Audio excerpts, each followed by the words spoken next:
This is Getting Started with Schoology, Learning the Basics. Upon completion of this course, you will be able to create and organize materials for student use, understand the different ways students can submit work, and collect and evaluate student work. Let's get started with a few items around navigation. I am logged in to my Schoology account. My name is in the upper right-hand corner. And as we look at our home page, we do have a static toolbar up across the top. It does have my logo in the upper left-hand corner, courses, groups, and resources up across the top. I am looking at my dashboard view. So I do have these different tiles that are showing me the different courses that I am currently the teacher. Over on the right-hand side, I have some reminders. So those are the items that my students have turned in that I still need to grade. And then any items that I have put into my courses that have due dates are showing on my upcoming events. So when you first log into Schoology, you will either see your course dashboard, which is what I am showing right now, or a different option is called Recent Activity. And this will look like a information feed. And so any groups that I belong to, as well as any updates that get pushed out from my different courses, I will see those pieces of information on my recent activity feed. This is also where students would be able to view the different updates that get pushed out from your courses as well. Students have almost the exact same view as a teacher. I'm going to switch tabs. My student view looks almost identical. Static toolbar across the top. Course dashboard. These are the courses that my student is enrolled in. So the different courses that have come over from the student information system where my student is registered, they will see the different courses that they are enrolled in. They will also have that same tab at the top for recent activity. A different item on their right-hand side is overdue items. So if students have work that is due and they have not turned that in, they will see overdue items in that upper right-hand corner. Just below that, they will then see their upcoming events. So the view is almost identical. Teachers have the reminders for work that needs graded. Students have overdue notices in case they've missed a few items that do need to be turned in. Let's switch over to communication tools that are available inside of Schoology. As the instructor, that static toolbar across the top does have a number of different icons. The first one that we want to concentrate on is the folded envelope towards the upper right. Students will have the opportunity to send a private message to their instructor. So if they send a message, you will see that folded envelope with a little number next to it. And when you click on the folded envelope, you will then see the messages that have come in from your students. So I do have a message here that my student has sent me a question about the poster project. I can open that message, read it, and reply back to my student. The student will receive that same type of notification on their static toolbar up across the top.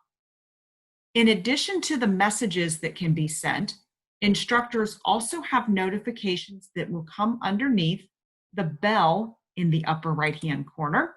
Mine has a 5 next to it. As students complete work and those items are turned in through Schoology, the instructor will be notified that that work has been completed. So we do have a couple of different items that are showing here that my student has submitted to the soil study guide, that my student has replied to a discussion prompt. So as those different items are happening, instructors will be automatically notified. You don't need to do anything to make those notifications work. You will also see all of these pieces of information inside of your courses. The notification bell up there at the top is just a quick and easy way to see those different items.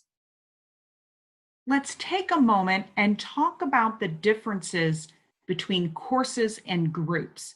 So as you look at the static toolbar up across the top of Schoology, it does say courses, groups, and resources. We're going to concentrate on courses and groups for right now. So courses really are the here and now for the classroom teacher. It is where you will find your student roster. It is where you are going to create those different materials that students will be able to interact with.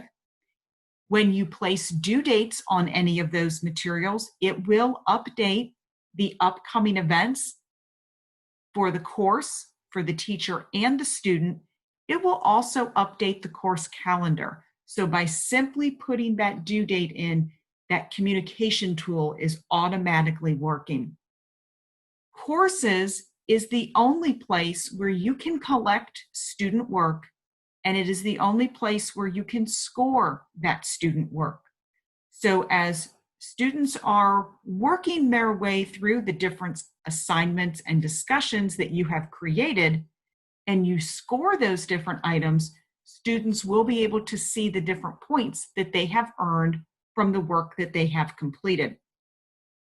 When we talk about groups, we are really talking about collaboration and communication. It is a great place for teachers to create a group and work together on some different items. You can also create student organizations within Schoology groups.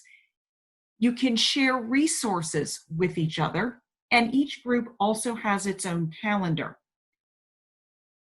On the surface, if I clicked on courses and then clicked into groups, they would look very similar, but they function very differently. There is no place in groups where you could collect student work, and there's no place where you would be able to score that student work. So usually during the academic year, teachers do spend most of their time in courses because that is where their students are interacting with those different items. We will be concentrating on courses today, but just in case you start to click around the system and you wanted to look at some different items, which you absolutely should, just want to make sure that we are concentrating on courses for that interaction with our students and the work that needs to be completed. We're going to take a few minutes and go through the teacher view of what a course would look like inside of Schoology. So I have a number of different courses already created, and as I scroll down, one of the items you will notice, some of my icon pictures are the same. Quite a few are very different. So you do want to think about the icons that you will place into your courses so that students can find your course. They will associate that picture to you. So we are going to go into one of these sample courses. In this particular course, we do have a welcome message. So if you haven't been in Schoology and haven't had the opportunity to build a lot of different items, and we are now looking at the possibility of our students meeting online, we want to take a look at some of the different items that you would be able to build.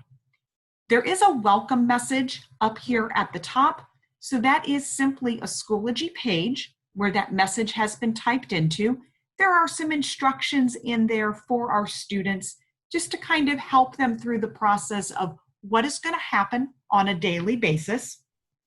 We're going to scroll down just a bit. I have a classroom information folder. So that might be where I keep my syllabus, our daily schedule, things that are going to happen.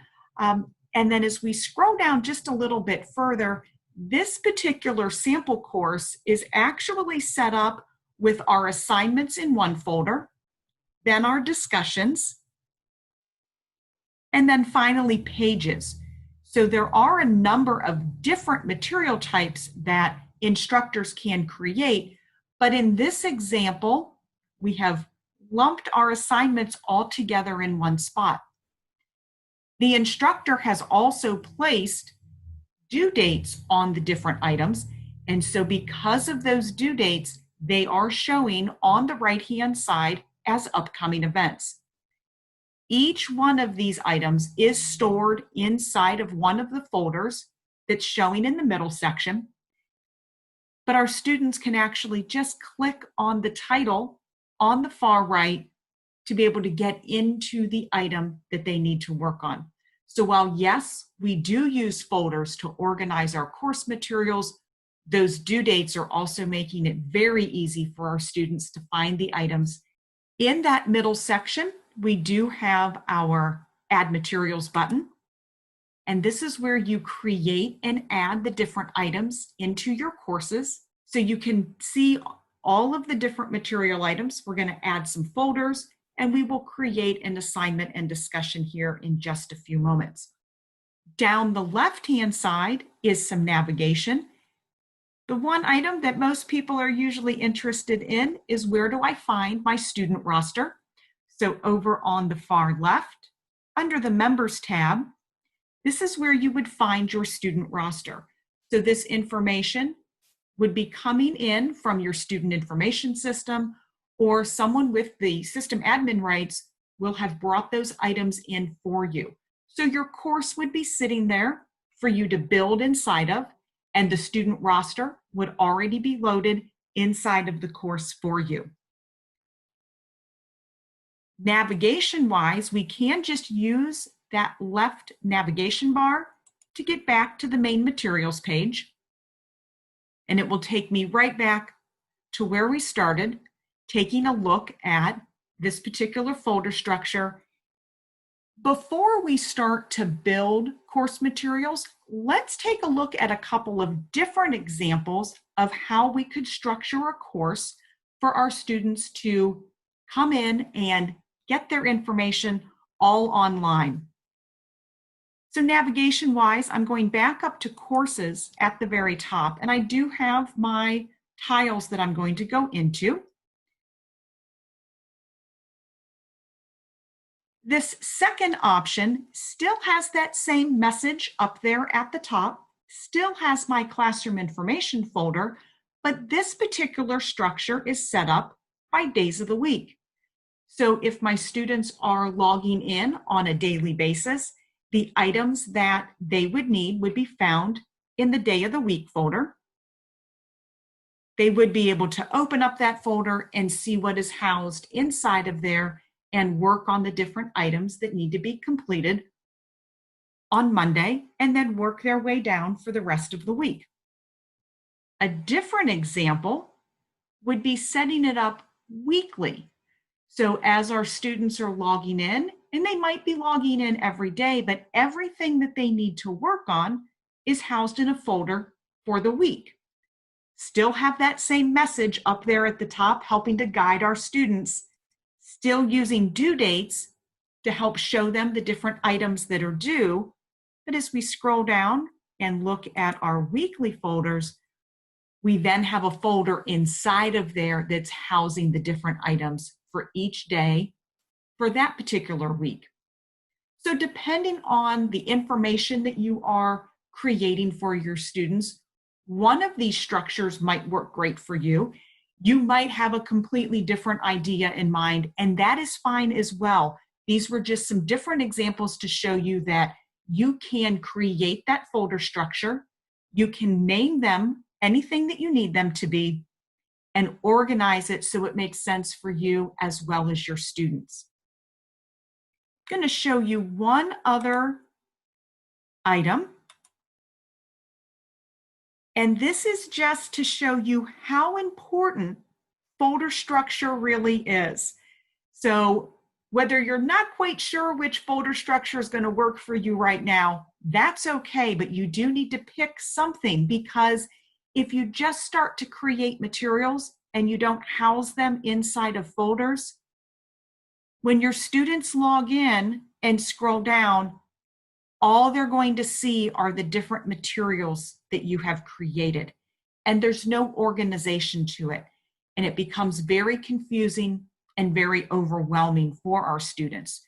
So pick a folder structure, and it's okay if you create something that works for you for the first couple of weeks, and then if you have to move folders around, we're going to show you how to do that.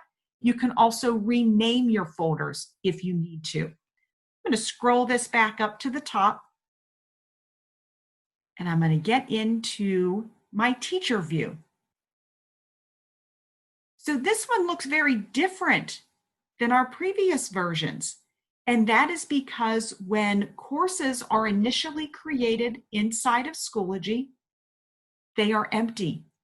You have to create the folder structure. You have to create the different items that you need for your students. The navigation bar down the left-hand side is still the same.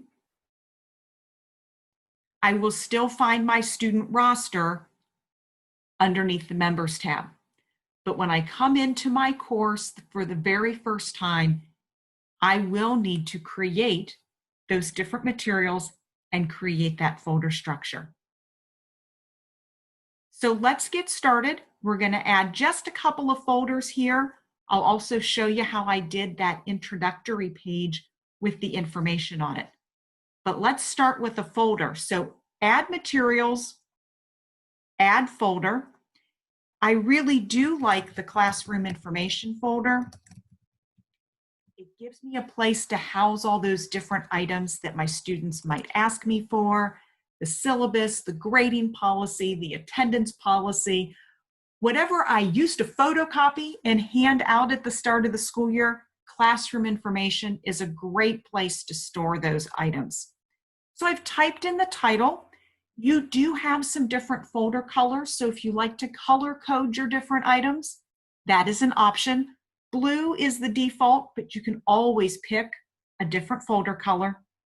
And we're going to go ahead and click Create. We've created our first material item. We're going to do just a couple of more folders here together.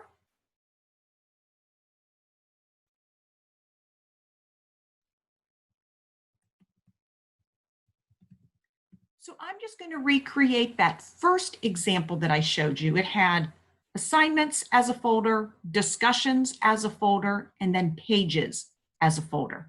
So I'm just going to recreate those.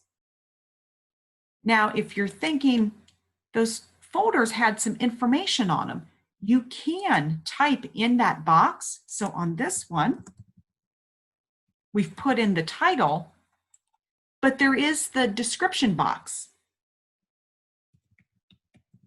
You can type in as much description as you want. I've put just a little bit of information in there, and then I'm going to click Create. Then we'll do one more folder.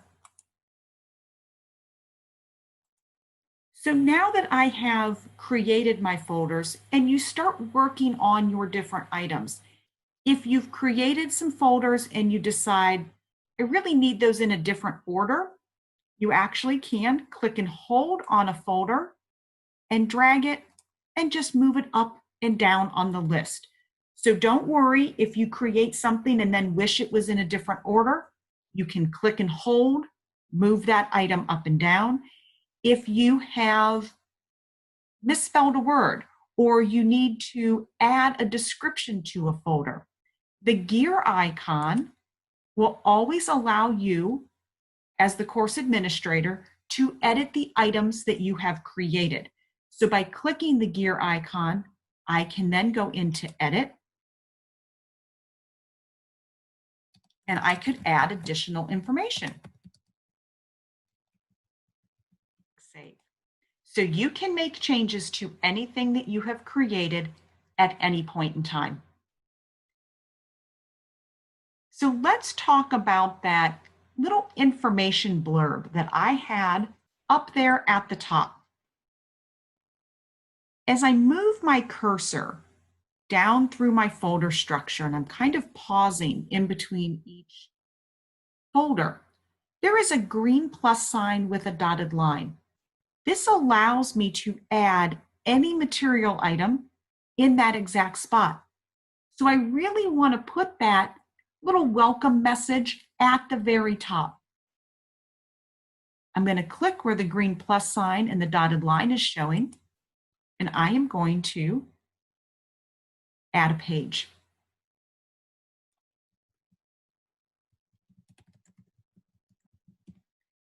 If you want a number list, there is a rich text editor line that does allow you to make that number list.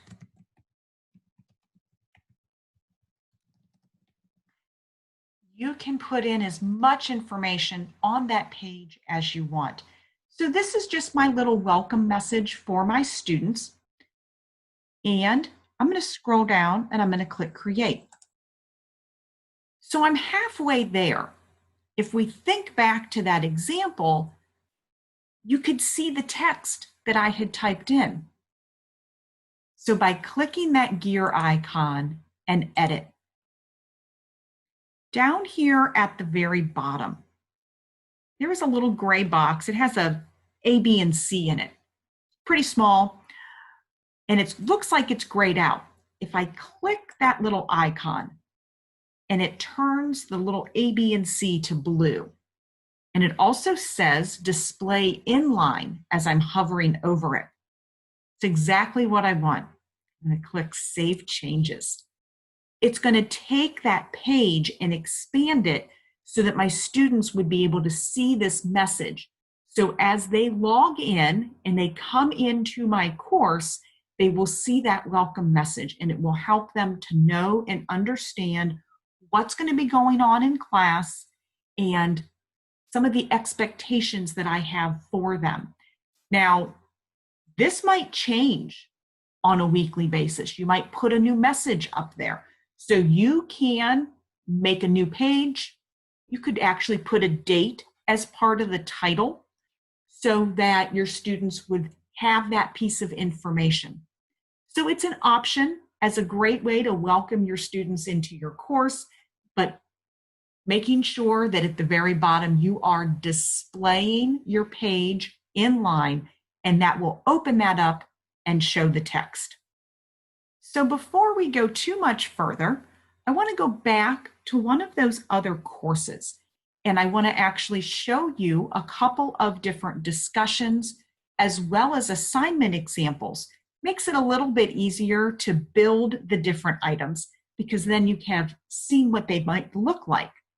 So I'm going to go back up here to courses. And I do have an item. I'm just going to use the items that I have already created and have due dates attached to. So I have a famous scientist wanted poster. My students have to create a poster, has to be a certain size. They have to do some research on a scientist, and they have to create this poster and turn that into me. I've included all of the requirements within the body of the assignment. There's a timeline for the project. There's some helpful websites that my students could go to. This one actually has a rubric attached, and it has examples attached.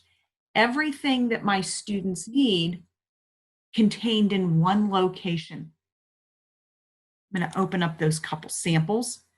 So it makes it easier for my students to understand what it is I want them to create, because I have provided them examples of what that poster could look like. The rubric also lets them know exactly how I am going to score this particular piece of work. Now, over on the right-hand side, it says submissions.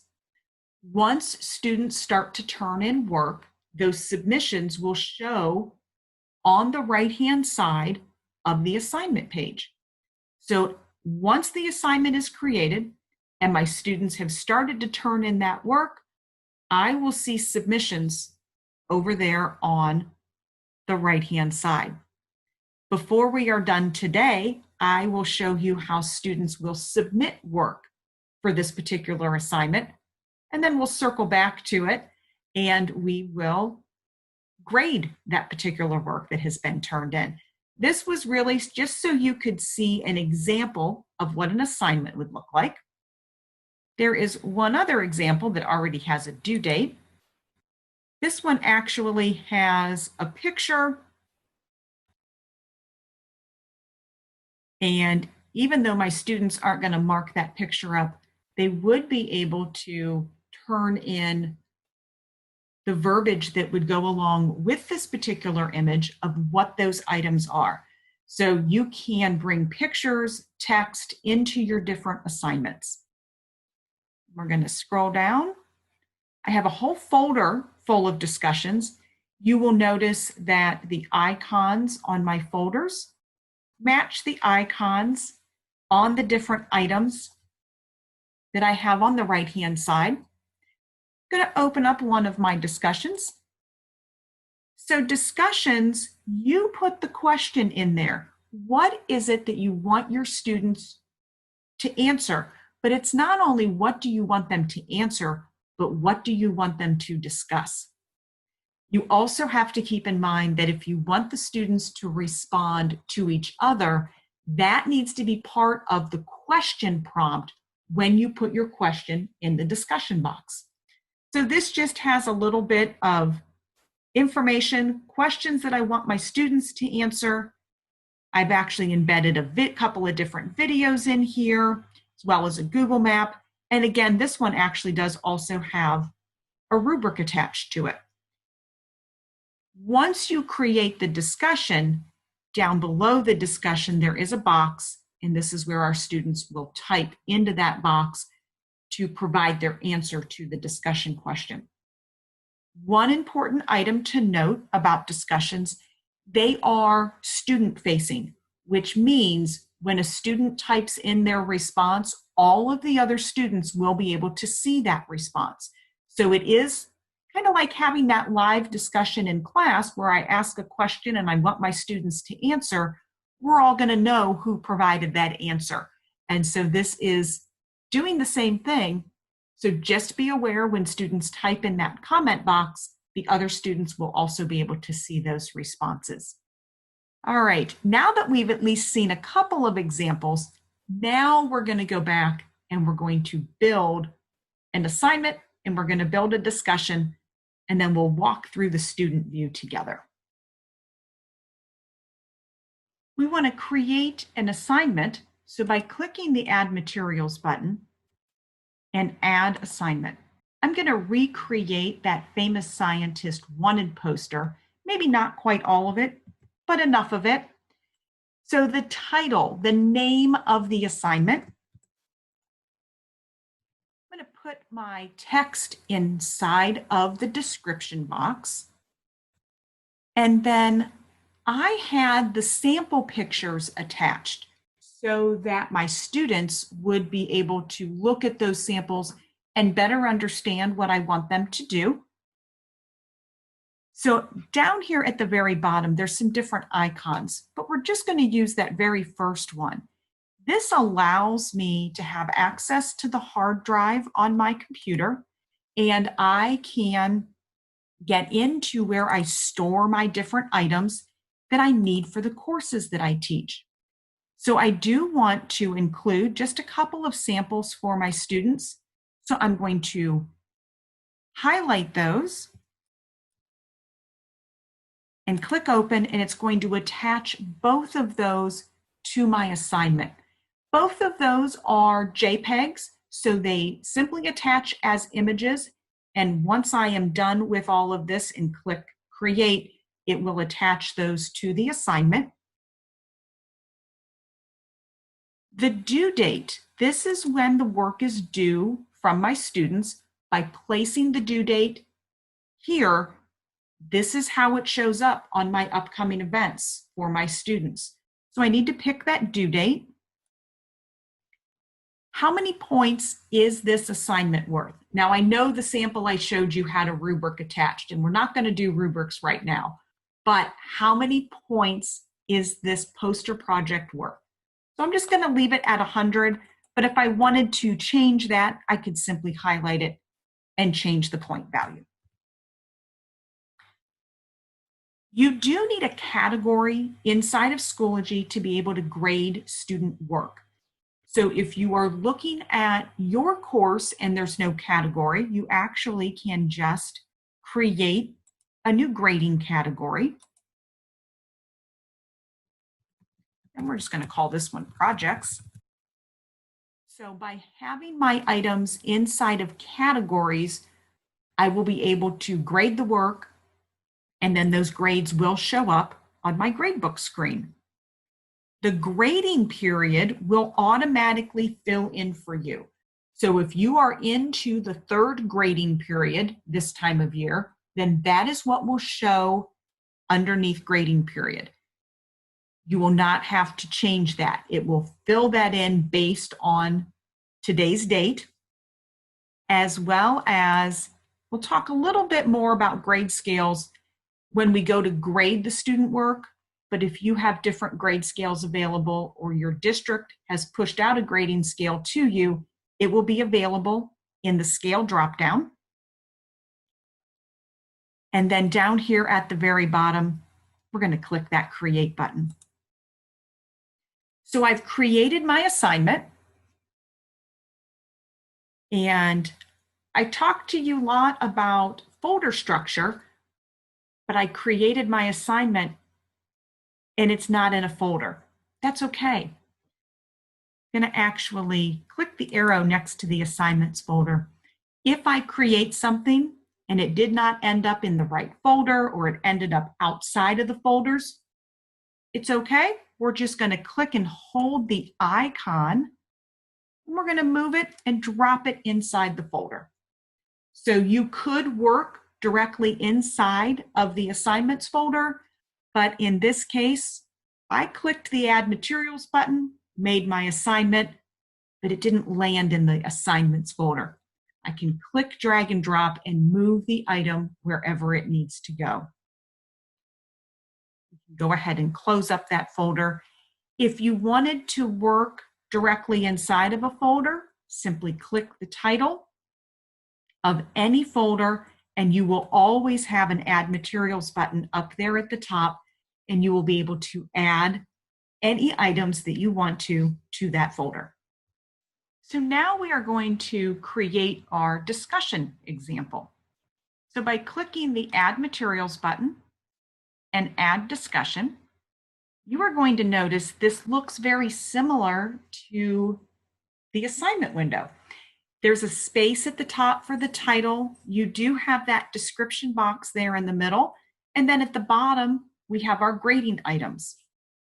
One thing to note, on my screen, my description box is fairly wide. There is an arrow, or maybe some people might call it a caret, way over here on the right. If your window looks much smaller than what I have been displaying, click that little caret and it will expand that window and make it bigger. So if yours was kind of small, there is a way to make that bigger. So I've expanded mine. I'll click on that one more time. So that will work on assignments, discussions, so that little arrow will expand that item over. All right, we're going to make a discussion here. So in my classroom, we were discussing the differences between primary and secondary sources. And so I want my students to kind of answer some questions about that particular topic. And so not only do they have to answer a question, but they have to explain some challenges that arise when historians are trying to interpret those different sources.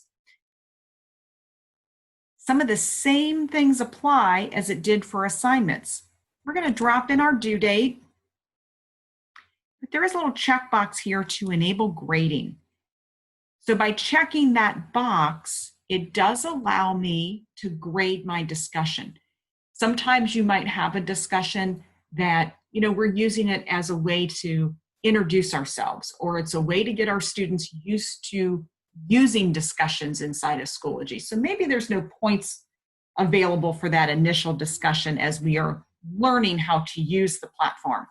But once we've gotten past that first discussion, now we want to give out some points. So make sure you check the box for enable grading. You can adjust that point value. There's both of our categories. So once that category is created, you can use it over and over again. This one's going to go into coursework. Same thing about your grading period. It will pick up the correct one. And we're going to go ahead and click create. It's going to drop our discussion in there. And again, I did create that outside of the folder, mostly so I could show you that process one more time. I am clicking and holding the icon and dragging that underneath the word discussions and dropping my discussion into the appropriate folder. So you can always move items around. We've created an assignment and we've created a discussion. We did do that quick little page at the very beginning, but I want to circle back to pages. Assignments and discussions can be graded. So those are items where I'm going to collect student work. They might submit a poster to me. They're going to type in their response for the discussion. But pages, what else can I do with pages inside of my course? Pages are really designed to be informational. So it would be a great place to put maybe some homework help links and some descriptions about why the students might need to go to certain links. You could use it for a book report list, so approved books that students could select from to do their book report. So I'm going to make that page. So by clicking Add Materials and Add Page, again, we are looking at a creation page that looks almost identical to discussions and assignments. So it's really the same process over and over again, but the end result of those different material items, they do look different when we're done. But the process of creating them starts to look very similar as we move through. So we're going to go ahead. I'm going to make a page real quick, wrap some information in there. And then we haven't really used our rich text editor line a whole lot, but I am going to insert a table. And I don't have to be exact about my table. I can always add extra columns or rows. So for now, I'm just going to start out with a 2x2 table. I'm going to slide that over just a little bit. And I am typing inside of the different cells that I have available. If I want another row, you will notice up here underneath our rich text editor line, the ability to insert additional rows or even additional columns. I really just need to insert another row after the one I'm working on. So it'll just put another blank row there for me. We're going to add another book that my students could pick from. If I know that I need 2 more rows, I could insert 2 additional rows. So if you know how many rows you need, that's fine. You can put all of those in at the very beginning. If you're kind of working on it as you go, that's fine. Add the rows or columns as you need them. So we've created our book report list. This could be the summer reading list that my students have, or we want them to complete a certain number of books within the academic year. So you really can customize pages to be whatever you need them to. But this was a good example of using our rich text editor line. We've put that table in. I am not going to make this the inline page. I'm just going to click create, and I am once again going to drop that up into the appropriate folder. But when I open up the folder that says pages, there's my approved reading list for the book report. And I do see that book report list. I would always be able to add additional items to that by simply clicking the gear icon and adding more items to the book report list. We've worked our way through creating simple discussion, a simple assignment, and a simple page, just enough to get you started. Before we leave this teacher view, my course, when it was created, it was empty and we started from scratch. One of the items that I spoke to you about when we first got started was the image in the upper left-hand corner. When I hover over my Schoology S with the little spring bee on there, it does say edit picture. Schoology does provide you some different images that you can select from, or if you click attach file and you have clip art items that you like to use, you would be able to grab a different image and upload one of those, just like I did with the Schoology S. So you could bring in a different image if you wanted to. So one other thing I do want to point out that will be super helpful as you are building some items for online courses. On the left-hand side, it says updates. This is where you can push information out to your students to let them know what is happening and what they should be working on, whether you are pushing items out on a daily basis or every other day. But we can come into the update box so I can push out my piece of information. I'm going to click post. And when I switch over to student view here in just a couple of minutes, I'll show you where my students see that piece of information as well.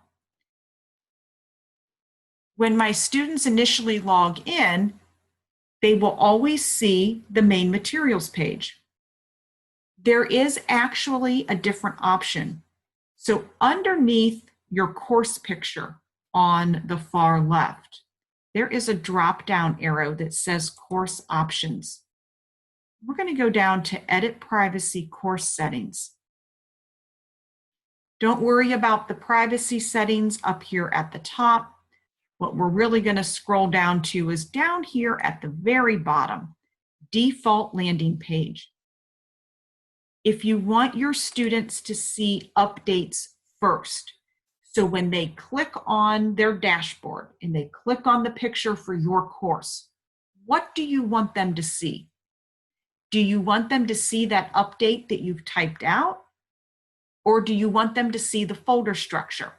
I'm going to change mine to updates and click Save Changes. Then there's a little blue link kind of up here on the left, takes me right back to my course. So now that I have switched my default landing page from materials to updates, when I log in, I'm going to land on the updates page. What does that look like for our students? I'm going to switch over to student view. And when my student is logged in, she sees the different tiles for her different courses. But when she comes into our course, it takes her directly to the updates. So it's showing the student that typed in update, what is it that they're supposed to be working on today?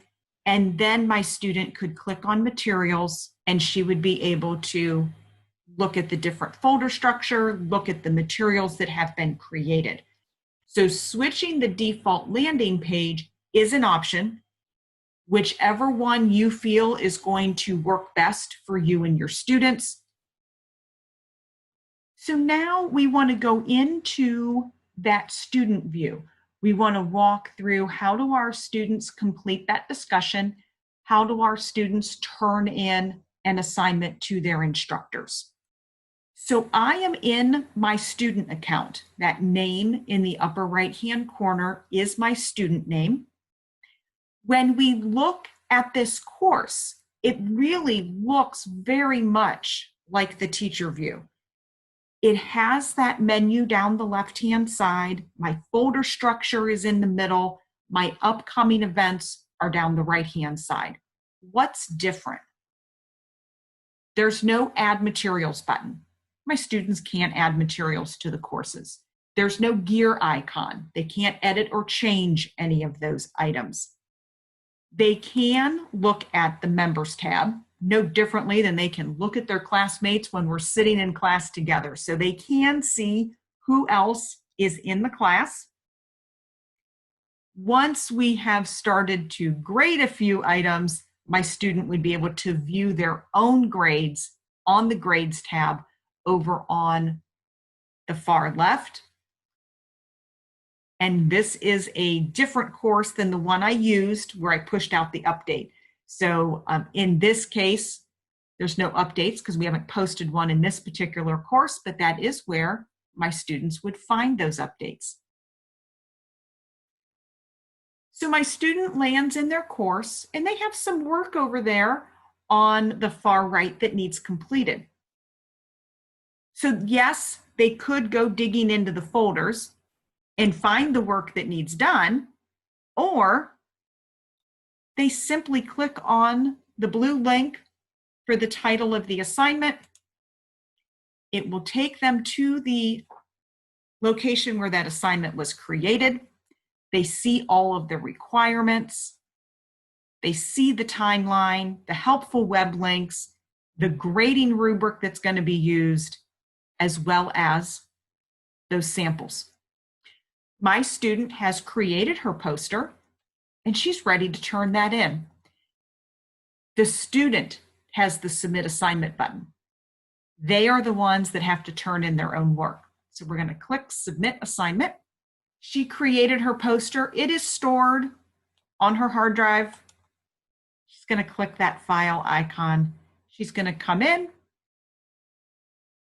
find her poster, and she's going to upload that. It went by very quickly, but it did turn orange and it said it was uploading. Then it said it was complete. So right there tells the student it's complete and she's able to click submit. Before I click submit, notice the title. She didn't even put her name in the title. And that's okay, because when she clicks submit, she's logged in as herself. Her name will automatically be attached to that file that she submits. So if my students don't change their name on a file that they've created, it's okay, because when I go to grade it, their name and their picture is going to be attached to that particular file. And we're going to come down and my student's going to do that discussion question.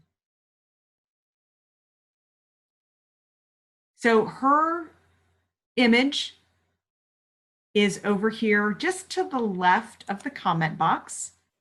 She can type in this box. She can make complete paragraphs, full sentences. She actually has a bullet list. So if she wanted to kind of turn her ideas into a little bullet list, she would be able to do that. And then she's going to go ahead and click post. My students can respond to a discussion more than one time. So if the question that you've put out there does require them to respond more than once, or if they need to reply to another classmate, there is a reply button. So they can post their initial response and they can reply to each other. So my student has turned in her work. I'm going to switch this back over to the teacher view. When students turn in work inside of each course, in the upper right, there will be reminders, and it will tell you how many ungraded assignment submissions you have, how many ungraded discussion posts that you have. So I only had one student that turned in work. That's fine. But I'm going to use those reminders to grade my students' work. We're going to start with that discussion post. If I had more than one discussion that needed graded, it would be listed here in the upper right. By clicking the title, it takes me to the discussion. So I'm going to grade this where the students have typed in all of their responses to the discussion. It's a threaded conversation, so you have to be where the students had the conversation. We're going to scroll down. Each response that a student gives will be shown in the order in which it was posted. So it's that threaded conversation. There will be a box on the far right, and this is where I will be able to drop in the score. This one actually does have that rubric attached, so we're just going to grade it real quick and hit save. If it did not have a rubric attached, I would be able to just drop a number, point value number, into that box. So if you use a rubric, you can grade it with the rubric. If you just need to apply the points, you would not have the rubric attached, and you would be able to grade it that way. I'm going to go back out to my main materials page. So now that I've graded the discussion, when I look at my reminders, the only item I have left is the assignment that my student turned in. Again, if I had more than one assignment that needed graded, they would be in the list. There is a 1 over here to the left of the icon, and that is because there's just one item that's been submitted by my sample student. But as more students would turn items in, that number would change. But we'll go ahead and click that blue link. So we are just using our clickable links as much as possible. Even though the folders keep our items organized, we are using those clickable links to get into where the work was turned in to the instructor. Over on the far right, I can see the student's name. I can see that it says needs graded. And it also tells me that it was on time. If a student turned something in after the due date, it will mark it as late for you so that you will see that piece of information. It is based on the timestamp of when they turned it in versus when you said it was due. So if it was due on March 31st and they turned it in on April 1st, going to be marked late. In this case, I want to look at Nancy's poster. When I hover over Nancy's name, there is a bluish gray box. I can click anywhere in that box. It's going to open the grading window, and it's going to show me Nancy's poster. Her image was kind of low resolution, so I might have to ask her to resubmit that. But assuming I could see everything, up here at the top, I'm going to drop in the point value. And I'm going to leave a grading comment. And I'm going to check the box to show to student. That way the student will be able to see that comment. I'm going to go ahead and click submit. Up here in the upper corner, there is a little black X. And when I click on that little black X, it's going to close my grading window. If I had more students' work to grade, there's actually a couple of options. You will see more pictures across the bottom. There will be an arrow here in the middle section on the right, and under their name, the drop-down arrow would take me to another student. So 3 different ways to navigate to the next student on the list. You do not have to go out and back in to be able to grade student work. The pictures across the bottom are usually the quickest and easiest way to go. But in this case, we're going to close that window. Takes me right back to where I started. And I can see the student's grade. Where else did it drop those grades? If I go over to my gradebook screen, I will be able to see my roster. I can see my student. There's her poster grade. There's her discussion grade. So I can look at my gradebook screen and see all of that information as well. If I thought, well, why didn't I just grade the work from here? This is the gradebook summary screen. I have to grade the work from where the student turned it in. So that's why we were using those blue clickable links off of the main materials page. when my student turned those in. Now they're gone because I've graded the 2 items that were available.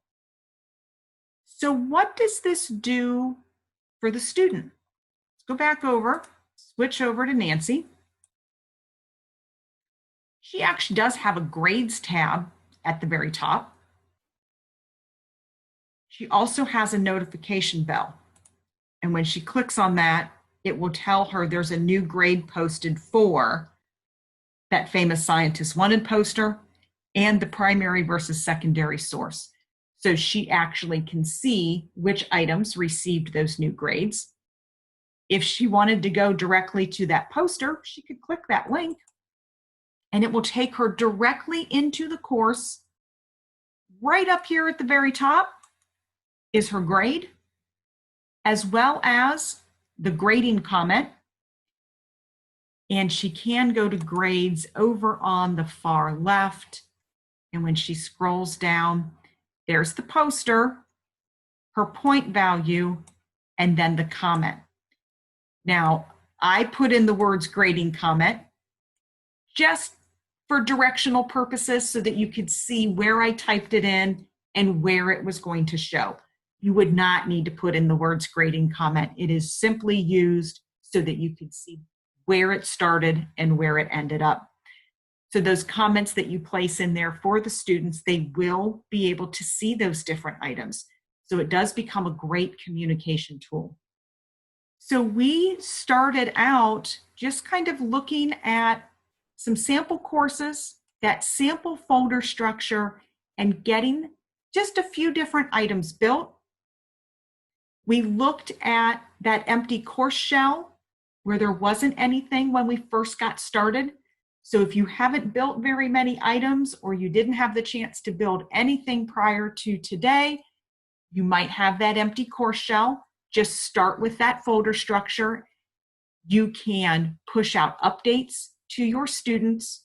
You can switch that default landing page, and you can communicate with your students either through updates. You can communicate with students through that folded envelope up there at the top. And I'm going to leave you with one other communication option. So while the updates are great and it is super helpful because they're out there for the students to see, when I am looking at my list of students, when I click the gear icon, I can actually send a message to a student from directly inside of my course. It works just like the folded envelope at the top. Just means I don't have to look for their name because they're already on my roster. And when I look under the course options, I can send a message to all of my students at one time. So while I can use the updates, maybe it is something that's really important, or I had to make a change to an assignment. I want to make sure that they didn't miss the update. I could push out an update and send them a private message that would show up under the folded envelope. So just another communication option. You don't have to use them all, but it just gives you different options for when you need to make sure that students have all of the correct information. You are ready to get started building out different items inside of your courses. We covered just the basics today: assignments, discussions, pages, as well as folder structure. Thank you very much.